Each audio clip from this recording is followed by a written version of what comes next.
বন্যার আরও খবর জানাতে এই মুহূর্তে জামালপুরের ইসলামপুর এলাকায় আছেন সহকর্মী জাহাঙ্গীর আলম এবং রংপুরের গঙ্গাচড়ায় আছেন রিপোর্টার আব্দুর রশিদ জীবন। সরাসরি প্রথমে যাচ্ছি জাহাঙ্গীরের কাছে। জাহাঙ্গীর,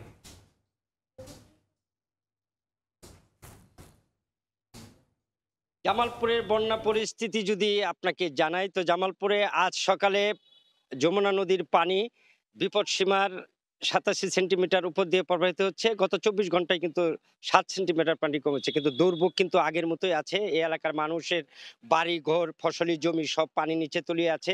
এই উপজেলার প্রায় 20টি রাস্তা পানির নিচে এখনো তলিয়ে আছে। এই এলাকার মানুষ গরু ছাগল হাঁস মুরগি নিয়ে তারা বিভিন্ন উঁচু স্থানে এবং শিক্ষা প্রতিষ্ঠানে তারা আশ্রয় নিয়েছেন।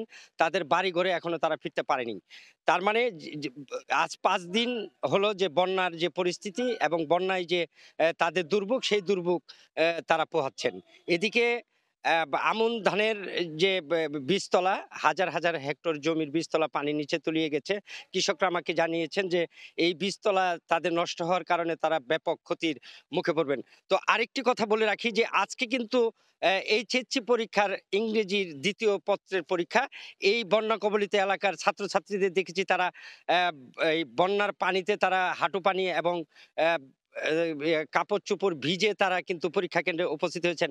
আমি এখন এই মুহূর্তে আছি ইসলামপুর উপজেলার গুঠাইল স্কুল অ্যান্ড কলেজ কেন্দ্রে। এখানে আপনি দেখতে পাচ্ছেন যে এই স্কুলের পুরো মাঠ কিন্তু পানিতে ভরে গেছে এবং পরীক্ষার জন্য ছাত্রছাত্রীদেরকে 2 তলা 3 তলায় তারা ব্যবস্থা করেছেন। এবং ছাত্রছাত্রীদের সাথে কথা বলে যেটি জেনেছি যে তারা এই বন্যার কারণে এই পরীক্ষা দিতে তাদের চরম দুর্ভোগ পোহাতে হয়েছে। কারো অ্যাডমিট কার্ড পানিতে পড়ে গেছে, কারো কাপড় চোপড় ভিজে নষ্ট হয়ে গেছে।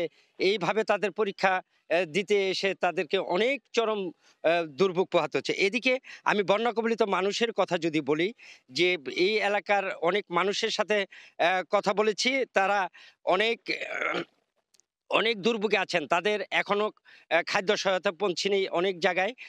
তারা খাদ্য সংকটে আছেন, তাদের খাদ্যের সংকট রয়েছে, তাদের পয় নিষ্কাশনের ব্যবস্থাও তাদের নেই, তারা অনেক দুর্ভোগে আছেন।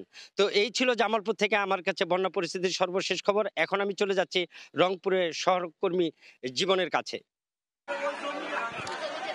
গেল কয়েকদিনের টানা বর্ষণের উজান থেকে নেমে আসা পাহাড়ি ঢলে গেল 20 দিন ধরে কিন্তু আমরা যেটি দেখছি যে তিস্তার যে পানি সেটি কিন্তু বাড়া কমার মধ্যে রয়েছে এবং এই তিস্তার পানি বাড়া কমার কারণে কিন্তু তিস্তা তীরবর্তী অঞ্চলের যে সকল নিম্ন অঞ্চল আছে এবং চলাচল আছে সেগুলো কিন্তু আসলে আমরা যেটি দেখছি যে একেবারে ভাঙ্গনের মুখে পড়েছে। এই মুহূর্তে আমি রয়েছে রংপুরের গঙ্গাচড়া উপজেলার মর্না ইউনিয়নের একটি চরে। এই চরটির নাম মূলত ভাঙ্গাগড়ে। এইখানে আমরা যেটি দেখছি যে গতকাল রাত থেকে কিন্তু এখানকার একটি পাকা রাস্তা ছিল, এই পাকা রাস্তাটা ভেঙে তিস্তার যে পানি সেটি কিন্তু আসলে প্রবল বেগে কিন্তু প্লাবিত হচ্ছে এবং আমরা যেটি দেখছি যে এই তিস্তার এই প্রবল বেগের কারণে এই রাস্তাটি ভেঙে যাওয়ার কারণে দুই উপজেলার যে মধ্যবর্তী যে এই রাস্তাটি রয়েছে সেই মানুষ প্রায় 5,000 মানুষের চলাচলের রাস্তাটি ভেঙে যায়। কিন্তু দুর্ভোগ যেমন বেড়েছে তেমনি এই রাস্তার আশেপাশে যে বাড়িঘরগুলো রয়েছে সেই বাড়িঘরগুলো কিন্তু ভাঙ্গনের মুখে হুমকির মুখে রয়েছে। আমরা এর মধ্যেই দেখেছি যে বেশ কয়েকটি বাড়িঘর কিন্তু এই তিস্তার বুকে কিন্তু বিলীন হয়ে গেছে। এই এলাকাটারই সকাল থেকে এই পর্যন্ত আমরা সেই চিত্রগুলো দেখেছি এবং একই সাথে এই এলাকার যারা মানুষ রয়েছে তারা গতকাল রাত থেকে কিন্তু নির্ঘুমভাবে রাত কাটাচ্ছে এবং তারা আসলে বন্যার যে আতঙ্ক,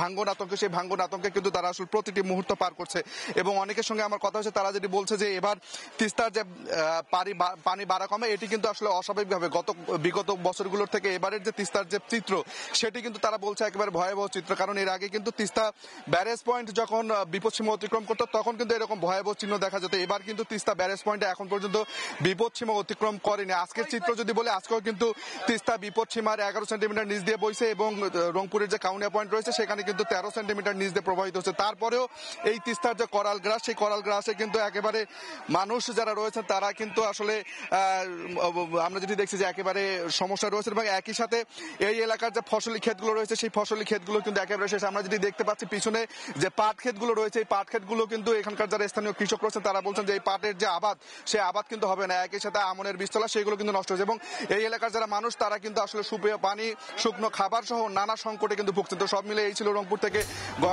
বন্যার সবশেষ চিত্র। রংপুর ও জামালপুর থেকে যুক্ত হয়েছিলেন সহকর্মীরা, জানাচ্ছিলেন বন্যা পরিস্থিতি এবং জনদুর্ভোগের খবর।